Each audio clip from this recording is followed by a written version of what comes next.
and David Zhang, who was going to be doing the Amy, but is not, needs to make up for seriousness. Yeah, so I told him, because I don't think I'll be back right at the beginning of lunch, and I don't want to take a shortage time. That's fine. Thanks. All right. Okay, you guys ready for a new unit? Let's do it.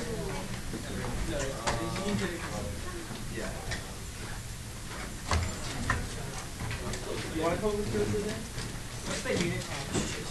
What's that? Yeah, so sorry, this is, I don't have like a nice intro slide like I normally do, sorry.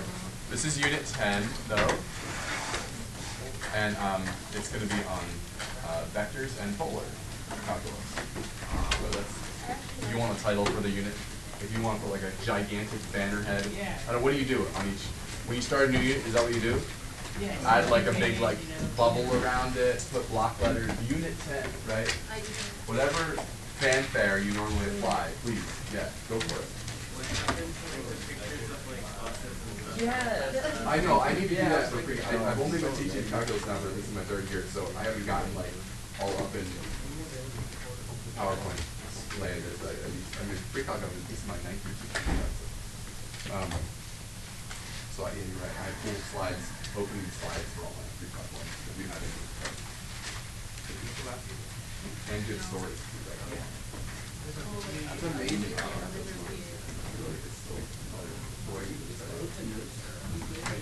I'm giving you actually today a note sheet, yeah, is that okay? You can also, I mean, it doesn't have the examples worked out, so I mean, you're welcome to put things in your notes. Sorry, I should have said. But there's just a lot I want to say today, and so, you know, and some of it's review. I just don't see a lot of value today, at least, in writing like every single thing here I'm going to have to do.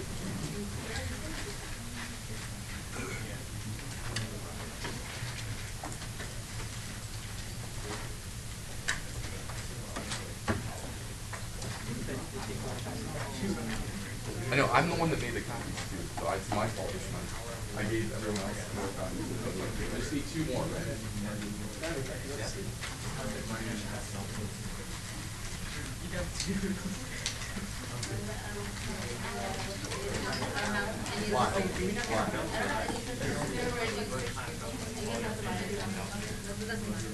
I like to make, I have one assessment, but I'm short of clicking out.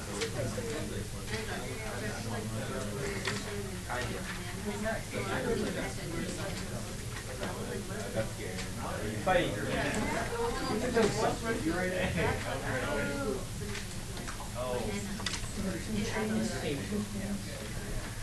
All right, so the big question is, you start 2 more?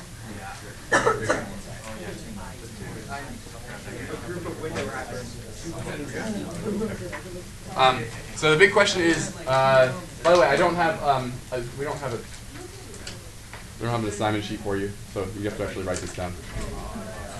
Here, I'll write this down. Up here too. The big question is, what do you remember about parametric functions? Maybe you remember something.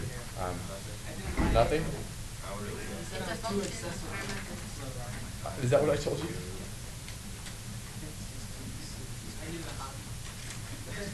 I told you that? 23 through 31. Why the break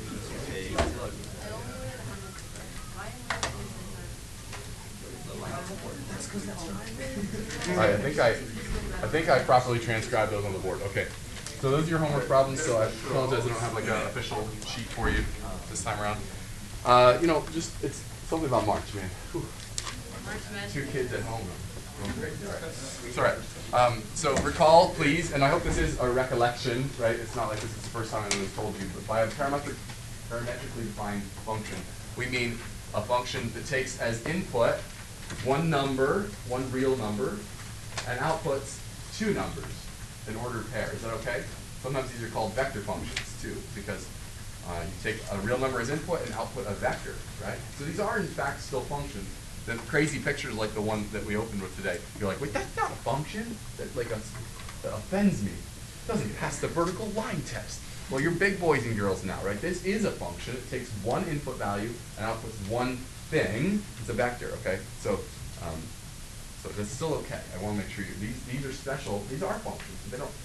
they're not functions of x. So you're right, they're not functions of x, but they're functions of t. And the reason we use t as the parameter, that's called the parameter, is often because we're talking about, a lot of times, modeling some physical situation, and t is like our bookkeeping parameter. Or what? Why t? Or time, right? Like we're often modeling a physical situation. So here's like a really dumb first example, right? Our x-coordinate is defined by just being equal to t. You give me a number t, here's what I spit back. T, comma, t squared. That's what I spit back, okay? So if we were to graph this on our calculator, and let's become literate again if you've forgotten how to use our parametric mode in our calculator. So everyone go to mode and turn on, par instead of func, okay? And in go to your y equals screen. Now your y equals screen looks like this instead, and type in t and t squared for x1. Notice for every set of equations, it doesn't plot something unless you put something in both spots here, right? And when you push your xt theta n button, it'll automatically give you t. It knows which mode you're in, okay? So you have x1, y1, and then another equation, set of equations, and x2, y2 if you want, right down below, however you like. Sorry, Sid, go ahead.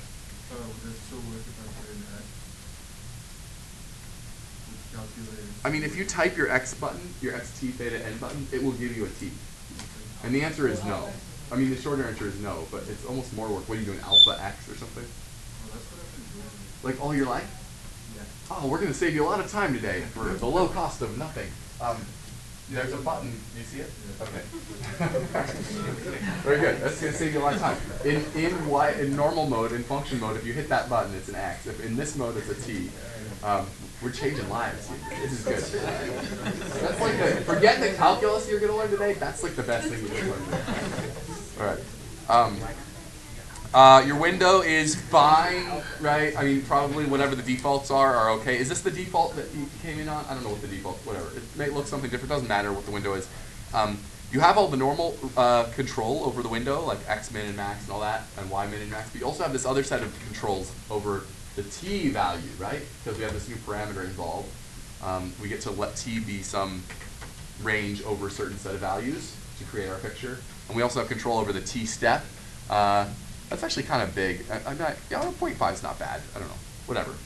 You can make it 0.1 if you want it more refined.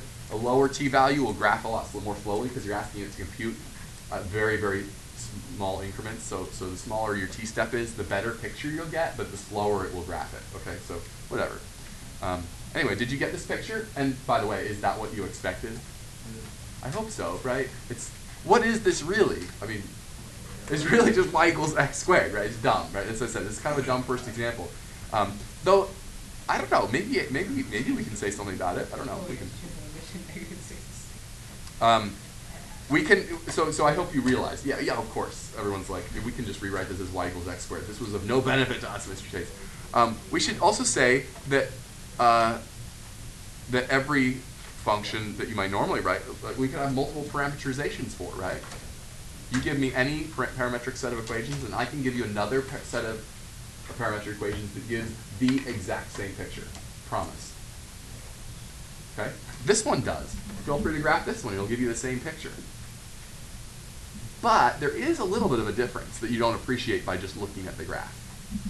And that's when you're at this one point. Do you see the difference?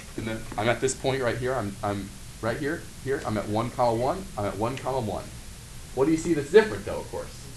The t value, right? And so if we're keeping track of, like, say, I don't know, a particle moving along this path, we'd like to not just take account of where it is, but also when is it at each of those x, y positions. And so these are different in that sense, right? The little particle, these two particles travel along the exact same path, but they're at different places at different times, okay? Hope you appreciate that. All right. Can we ask about the derivative of this point?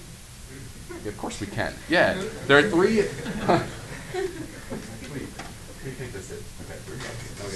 Yeah, of course we can ask about these. There are three different questions you could ask, right? Because at this point you're like, wait a second, we've got three variables. So what kinds of derivatives do we care about here? And the answer is there are three different ones we might care about. dy dx, that's like the normal one that we will know and love.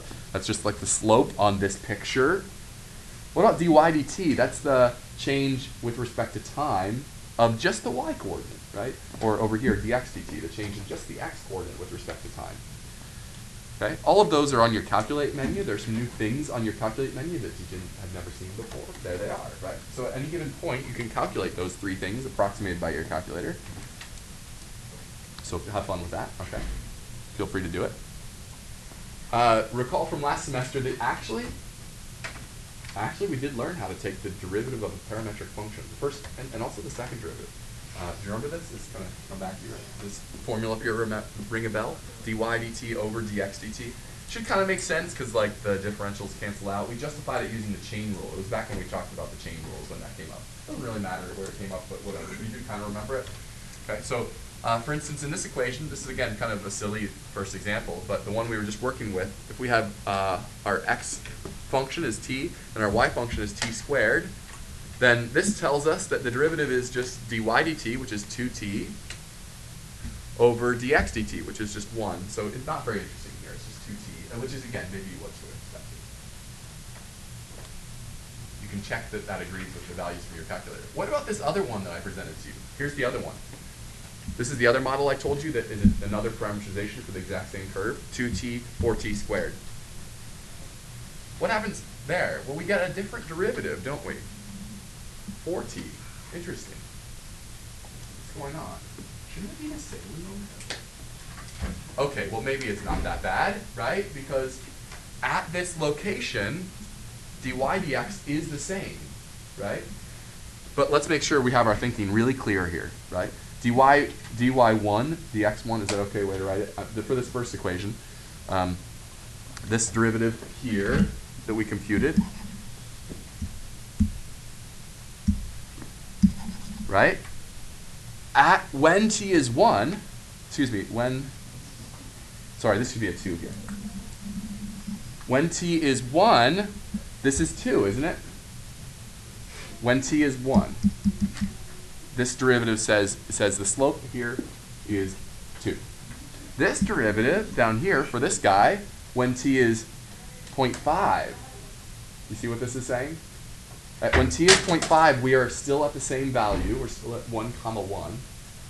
And the slope is still 2. All right, so everything is okay, right? We're not crazy. Or at least not for that reason. Is that okay? You understand what this is all telling us? Okay, so in fact, everything we've talked about is like so far really technically still review, right? I mean, we did do this last semester. We didn't go into quite as much detail about this, but you did calculate dy dx last time. Yeah.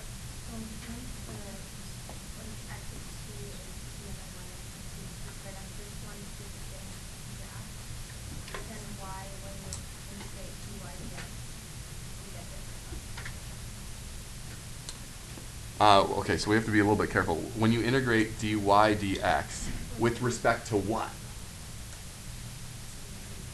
Yeah, see, this is a little dicey, right? I mean, it's a little bit hard to go backwards on this, right? I mean, we can discuss it, but let's just be really clear what I'm thinking. What do you integrate with respect to is maybe my question. Yeah, a little bit hard to go backwards. We will go backwards, but we'll do each component backwards. Dx dt. It's very clear to me if I have a dx dt, maybe how to go back to x of t, and if I have a dy dt, how to go back to y, right? But I don't know about your question. Right, that's a little harder. Okay. All right, here's another silly example. Okay, but it's not so silly. It's one that you've seen before, though, isn't it? What is this? You know? I mean, let's look at each piece here. Well, maybe you'll have a. This describes the horizontal motion, right? Gives the x coordinate over time. This gives the vertical motion. Together, this is like. I describe this function as like.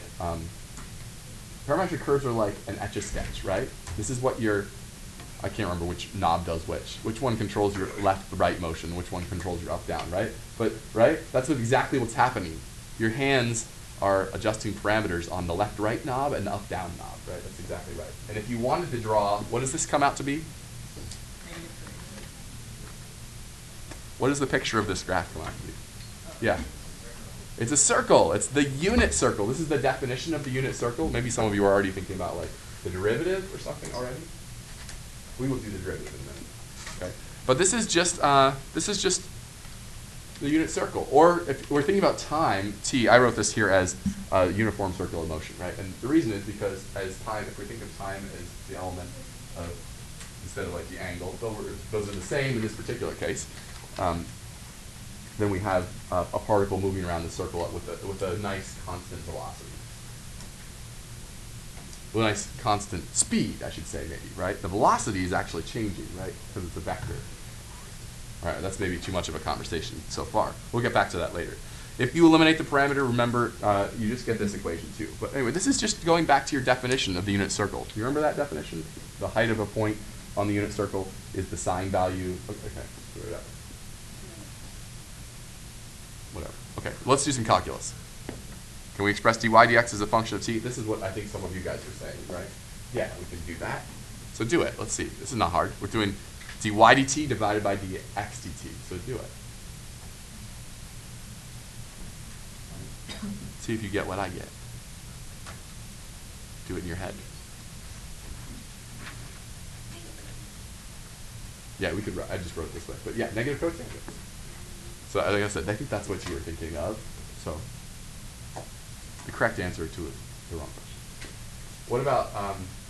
What about doing things like finding the horizontal tangents or finding the vertical tangents on this curve? When will this have horizontal tangents? When what happens with this derivative dy dx? When it's 0, so that's when cosine is 0, right? And we can list all those values.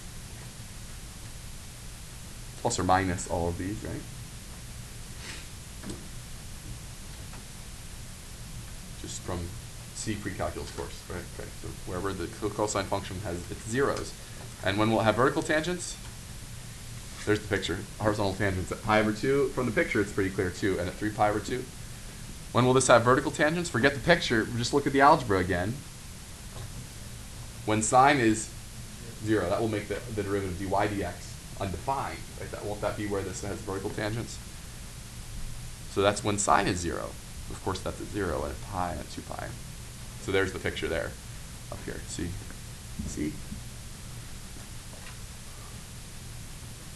Okay, so again, not too much news yet today.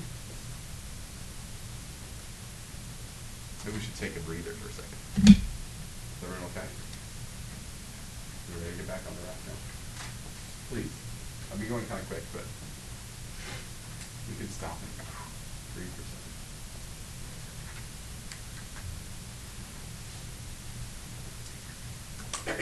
Good? Any questions, please? Speak up. Have you learned things? Have you been enlightened yet today? A little bit? Let's remind you of the second derivative, too. Again, I'm just going to be a lot of, so far, actually, just reminders, right? In fact, maybe I'll never teach you anything new again. I don't know. Just all the consequences of things you previously learned. Okay. Do you remember this from last semester? Again, you know, I have this written here. You could check that this makes sense. What does it make? What are we actually doing here? What is this? Okay. d dt of dy dx. Remember, by d dt, that's a verb, right? I'm taking the derivative of the thing in parentheses with respect to time, right? So how do you take the derivative of dy dx with respect to time? Well, the answer is you use the chain rule, right? So what is that one thing in the numerator? Well, that would be dy dx, d squared y dx squared, right? Isn't that the second derivative of, isn't that the derivative of this thing with respect to x? Oh, wait, Mr. Chase, but it's supposed to be with respect to t. Oh, that's okay. By the chain rule, we multiply by the derivative of the inside function, x, with respect to time, right? I know you're not used to seeing the chain rule this way, but that's the chain rule, isn't it? The derivative of the inside with respect to, the derivative of the function with respect to whatever the inside function is, x. There it is. But then, oh wait, we're supposed to be doing it with respect to t? No problem. Just multiply by dx dt afterwards. Right, so that's the numerator. The denominator is dx dt. And we get d squared y over dx squared, or the second derivative of y with respect to x. So that's why that works. I mean, you've done that before, I'm just reminding you. So given that, and given the fact that we found that dy dx was cosine over negative sine on the previous example, tell me what the second derivative is. Well, okay, I think I get this, Mr. James. Okay, so I'm taking the derivative of this thing on top with respect to t, the whole thing. And on the bottom, I'm just putting what?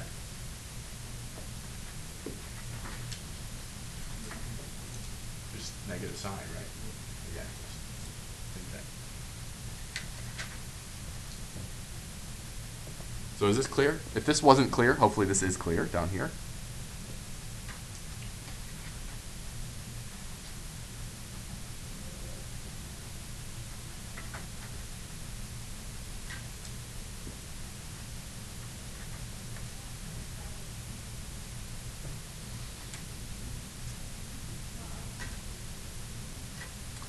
Yes?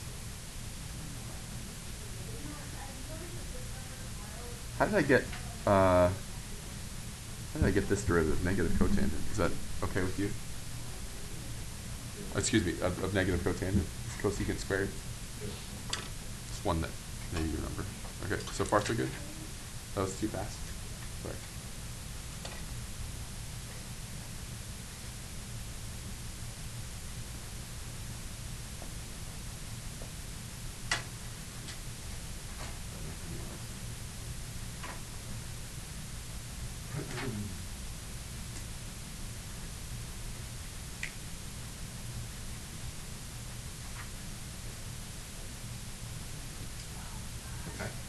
Yeah, questions, thoughts about that?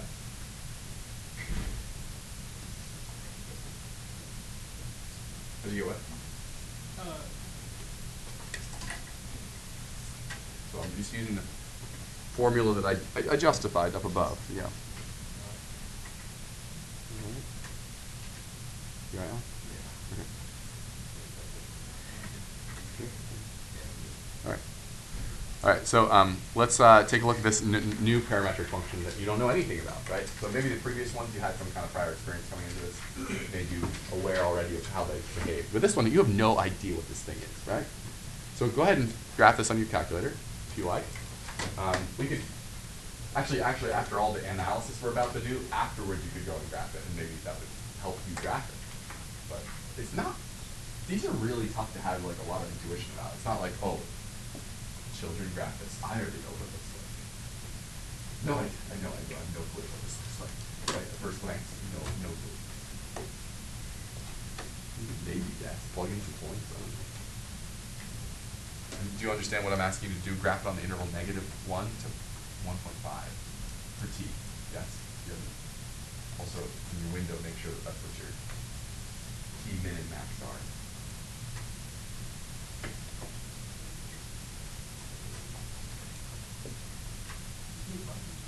Huh? The new buttons?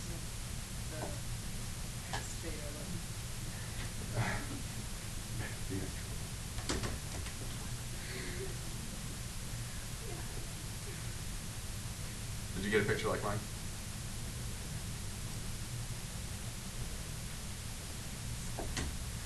Did you? I mean, I have a nice, like, fancy picture, but yours looks that way, doesn't it? Somewhat? Okay. Huh? There you go. Oh. No, it looks the same as this guy.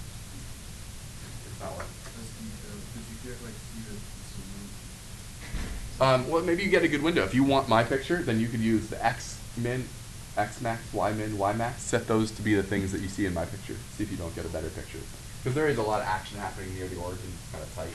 You're right. Zoom in a little bit and see if you don't get a better picture of it. Yeah, there is a little loop there. Okay. Cool. And again, make sure you're plotting it on this interval, -1 to +1.5. And then if you haven't already done so, let's compute the derivative. That's not bad. dy, that is the derivative dy dx. We actually have to specify very clearly here. We mean dy dx. So dy dx is equal to 1 minus, I love polynomials, 1 minus 3t squared over 1 minus 2t. Do you guys agree? Okay. And we're fine leaving that in terms of t, right? Beautiful. I think that's pretty useful to me. If I want to know the actual slope of the curve dy dx for any t value, this gives it to me. That's perfect.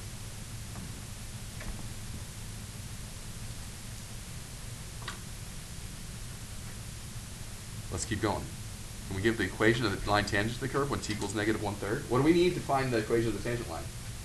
We need, that is in normal, like, y equals mode, right? We need the slope, and we need the point. So we're going to plug -1/3 in to the derivative we just got to get our slope, and into our x and y equations to get our point, right?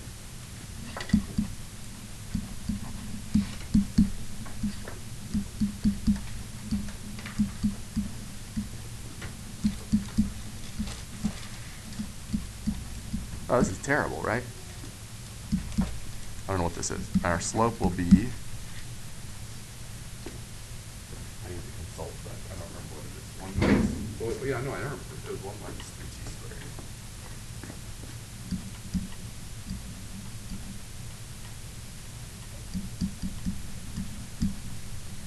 Over 1 minus 2 times 2.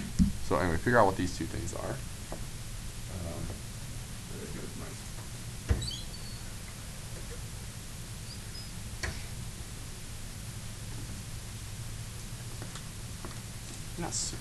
Those are actually not too bad. I could compute those. Maybe I should try to do it without a calculator. Okay, help me out here. This is -4 ninths. Is that what it is? Yes.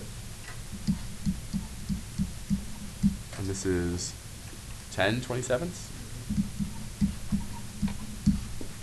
And down here, what do we get? 1/9. What's up? Yeah. So what does that make that actually? -8. -8. Thank you. Is that better? Does everyone okay? Yeah. Check all of my fraction work here. This is 1/9 times 3 is 1/3, so -1/3. That's 2/3 up on top. And 1/3 on the bottom, is that what it is? You're going to add a, you have a negative and you're subtracting the negative on the bottom. Yeah, so it's 1 2/3. 4/3? All right, so that's 1/2, is that what we get? All right, yeah, check me all that. Yeah, let's see. This is the hardest part of the problem, Mr. Chase. Okay. Which numerator? Something's wrong? 1 plus 2/3 is 5/3. So 2/5.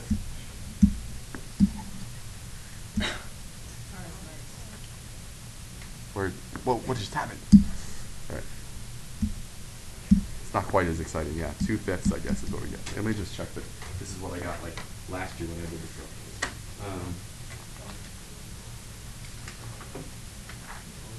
Did I do this?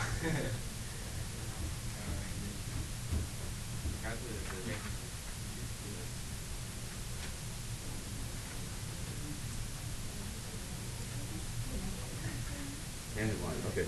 Yeah, -8/27, -4/9, and 2/5. Okay, good. All right, I just want to check my answer before I went further. So, what do you want to write? Y equals -8/27 plus 2/5 times x plus 4/9, something like that, right? There it is in regular old Cartesian coordinates. How would you find those? Is that okay so far? We're good? All right. This is messy. Why did I give you -1/3 to plug in? That's my fault. All right. What about identifying? Well, actually, if we're going to keep to this interval, I did need to give you something at least between negative and positive, -1 and positive 1.5. So that's good. The rightmost point. How are we going to do that? Yeah, let's think about dx dt, right? Let's think about x. What we're asking for here is really, in different words, the maximum value of x, isn't it? So x is equal to t minus t squared. So let's find the maximum of x. Ready, go. C unit 2, or whenever we did unit 3, or whenever we did first derivative tests and all that. Right, what is the maximum value of this? Well, set dx dt equal to 0. And what do you get? Right? Now, it did say identify the rightmost point. So what maybe is also asking us for us to do that. We just found where that is. Actually, by the way, we should actually maybe justify that that's a maximum. Do you want to actually do left and right of this and all that? Is it true that to the left of negative of 1/2, this is increasing, this function right here? Is this positive to the left of 1/2 and negative to the? It is. Or you could use the second derivative. What's the second derivative of this? -2. That's super easy, right? So which means what is this original function? It's concave down, or you could just know it's a quadratic. It looks like whatever. Okay, one way or another, let's justify. This is actually a maximum, but it also is saying identify the point. So what is the point? Oh, we actually have to plug this in, right? Like if we're actually going to say what that point is, x comma y, right? I can point to it. It's right here.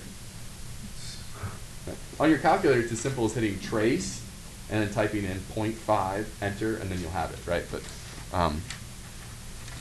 we'll do it by hand because we're gluttons for punishment up here. Okay. We love fractions. Comma 1/2 minus 1/8. So that's 1/4, comma 3/8. Right? And someone on the calculator can confirm that too. If you hit trace, and then type in 0.5, enter, do you get the same thing? It should say yes. Okay, great. We've identified the rightmost point. Find horizontal and vertical tangent lines on this curve. Okay, for that, we might want to think about the derivative again. Let's write that up here just one more time, just so we have it nearby. You already have it nearby. I don't have it nearby. Oops.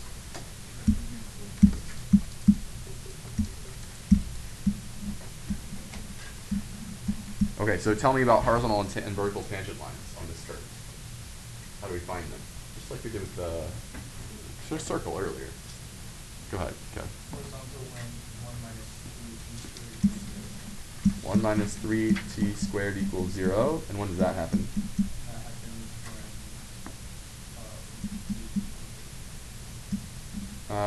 Or actually, what is it? It'll be actually 1 over root 3. Yeah. So plus or minus 1 over root 3, okay, is when that happens. Okay. This is for horizontal tangents, okay? Now, it's also, we should actually say what those are, maybe. By find horizontal and vertical tangents, it's actually, I think maybe we're talking about, like, this is a weird way to word the question, maybe, sorry. Let's say that it's asking for the equation of those tangent lines. So what would those be? It'd be y equals, right, some y value. Well, dictated by plugging this value into here, right? So this is pretty terrible, but we can write it. At 1 over root 3 minus 1 over root 3 cubed. That's one tangent. That's one horizontal tangent line. You can clean that up, but right, it's not nice. The other horizontal tangent is at negative 1 over root 3 plus 1 over root 3 cubed. If you plug in negative, right? It's a little messy, but that's the point. We found them, didn't we? Where are they on the picture? Did you come into this problem already knowing that there were two kind of horizontal tangents? Maybe you could have guessed that from the picture. Where are they? One of them is maybe here, right? Down here, that's a pretty obvious horizontal tangent. And the other is maybe somewhere up around that turn there, right? Okay, is that cool? And again, feel free to hit trace on your calculator and type in, for t, 1 divided by the square root of 3 and press enter and see where that takes you. Is that one over here? I don't know, you checking. Which one is which? Yeah? This one's the positive one. And type in trace t equals -1 divided by √3 and see if that doesn't blink, blink, blink right here. Yeah. Why did you write y equals -1 over √3 plus 1 over √3 cubed? Oh, I just brought the negative, because it'll be -1 over -1 over √3, so I just pulled the negative out, because there's a cube. Yeah, tricky, right? Whatever, it doesn't matter. Regardless, however how you slice it, it's messy, it's terrible, right? All right, we did the horizontal tangents. What about the vertical tangents? We already found it, didn't we? Oh, it's interesting. The rightmost point, we have a vertical tangent. Okay. Now, will that always happen? Can you think of a case? I'm dying to think about this now. Okay. Is that always going to be the same question then? Where the vertical tangents are, that's also where the rightmost point is? Can you think of a counterexample? I don't know. Yeah. Could you have like many vertical tangents? There's like Yeah. third of the axis, fourth of the axis. Yeah, that's a good case, right? Like if we were asked to find what's the biggest value of y, where's the topmost or bottommost point on this graph? The fact that this is a horizontal tangent right here, that's not actually, right? So that's a good example, exactly. Yeah, what else do you say? Yeah, if the derivative doesn't exist. So like what? What do you mean pictorially here? Yeah, absolute value of x on its side, say, right? The derivative doesn't exist. There's no tangent line there. No tangent line. But that doesn't mean it couldn't be the rightmost point, right? So that's an interesting discussion. So the vertical tangents we already found. All right, so let's not write them. Okay? What about the second derivative? Go ahead and find that if you haven't already. Oh, maybe feel free to work ahead here, right? You've got the questions I'm about to ask on your paper. The second derivative's not fun here, right? Let's see. Again, I need the first derivative off to the side here for reference.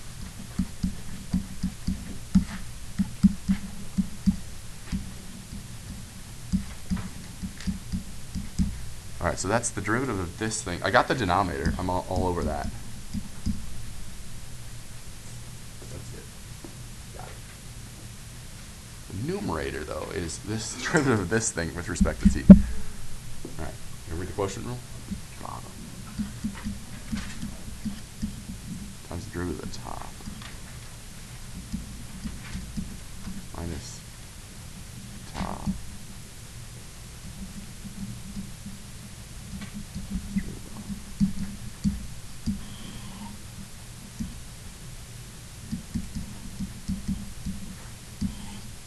How's that, man? Whew.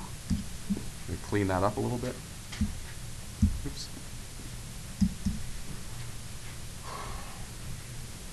I got the bottom. It's 1 minus 2t cubed. That's cool.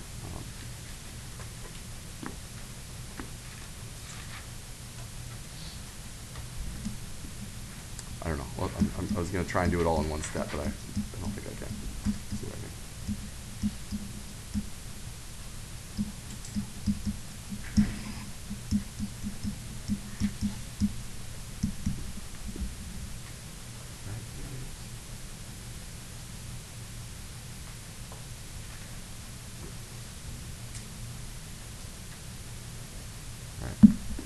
So that's 6t squared minus 6t plus 2.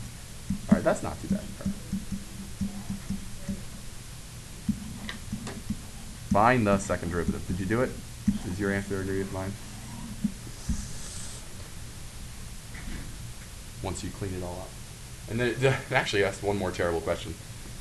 When is this concave up? This picture. Yikes. Well, what does that correspond to? When this is positive, right? Okay, so when is this positive? I don't know. Think about it. Let's first ask, when is it 0 or undefined, right? Just see if we can kind of find those bifurcation points. Undefined is easy. Let's think. Maybe you're welcome to actually graph this, right? It says use your calculator, right? Feel free to use your calculator. This is a tough analysis, maybe. This is some kind of crazy rational function, isn't it? And by use your calculator, I mean maybe you plot it in y1 in a normal mode, right? In like normal func mode, yeah? And like analyze it. Some rational function. It's got a horizontal asymptote at 0, doesn't it? It's got a vertical asymptote, just one vertical asymptote. Where? At 1/2? Is the numerator ever 0? That would be my big question. Is the numerator ever 0? Let's see. B squared minus 4c. 36 minus. No. Did you check it too? I'm trying to do this without a calculator. You're welcome to look at it with a calculator because it says so. But I think this is never 0.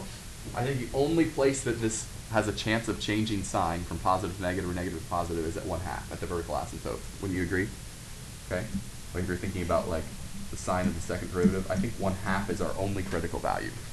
Yeah. Okay. Good. So now the question is this positive or negative to the left and right of 1/2? I don't know. Where are my calculator people? Did you plug in a number like 0 and a number like 1? And what do you get? You get positive numbers over here for this. If you plug in, here, we can do it if no one's volunteering. Is it positive and then negative? The second derivative is positive and then negative. Okay, so I think we just answered the question. Where is this graph? The original graph, this blue curve, where is it concave up? When t is between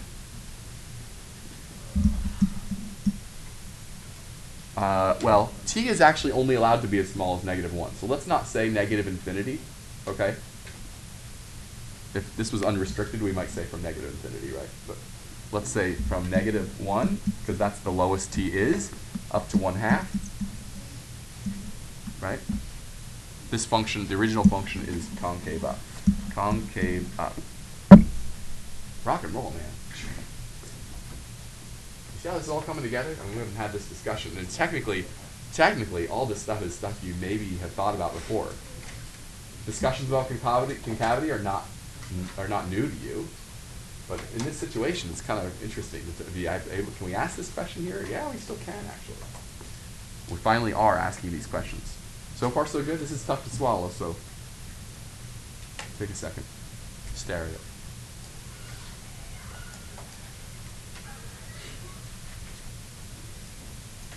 Okay. All right, now there's a new question. Find the length of a curve. Well, that's actually not really a new question either. We found the length of a curve before, haven't we? How do we find the length of a curve? It's the integral from, let's recall our old definition for a second. What is it?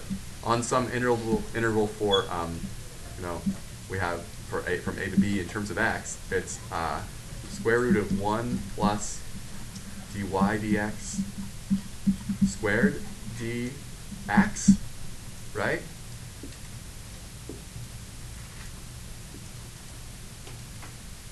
Isn't that how it went, right? Yeah. Dy dx is just, I don't think I can fit this in the thought bubble, sorry. We'll see. Dy dx is dy dt over dx dt. See if you can't, I don't have room in the thought bubble, but see if you can't manipulate this to this place right here. Okay? And actually, you might remember the way we even got this formula in the first place. Do you remember where that came from? It came from doing this. It came from using isn't this just the Pythagorean theorem with really small changes in x and y's? Do you remember that? We drew little triangles along the curve. We're like, hey, this is calculus. We just pretend everything's a line, right? So we took the curve and we're like, let's just pretend it's a bunch of little line segments with dx and dy. How would you compute the length of that little tiny line segment? And the answer is you use the Pythagorean theorem. I knew dx and dy. I knew dx squared, dy squared. Add them, take the square root. That would be the length of that little line segment. And then I do that for all of them and add them up, right? That's exactly what this says. And that's actually back when we introduced this formula, the way we first derived it. So if you do this derivation over in the thought bubble, you are just doing that backwards again, okay? But one way or another, this is not, I mean, it is another formula for you in your life. I realize that. But I also want to make sure you understand where it comes from and why it makes great sense here. Please pardon this interruption for a brief announcement. Let your calculator do the lifting on this one. Mr. Schuler's Period 7 Algebra 2 Park exam will begin at 11:10. Those students need to go to room 253. Ms. Chang's Algebra 2 Period 8 exam will begin at 11:10. Yeah, let's let people stare at this for 1 second. Those students need to go to room 229 for their park exam. All right, like before we head out, let's make sure everyone's okay on this. Like I said, this is my last thing I wanted to say, so this is perfect timing. Anything you want to say about this? I'm just saying feed this to the calculator.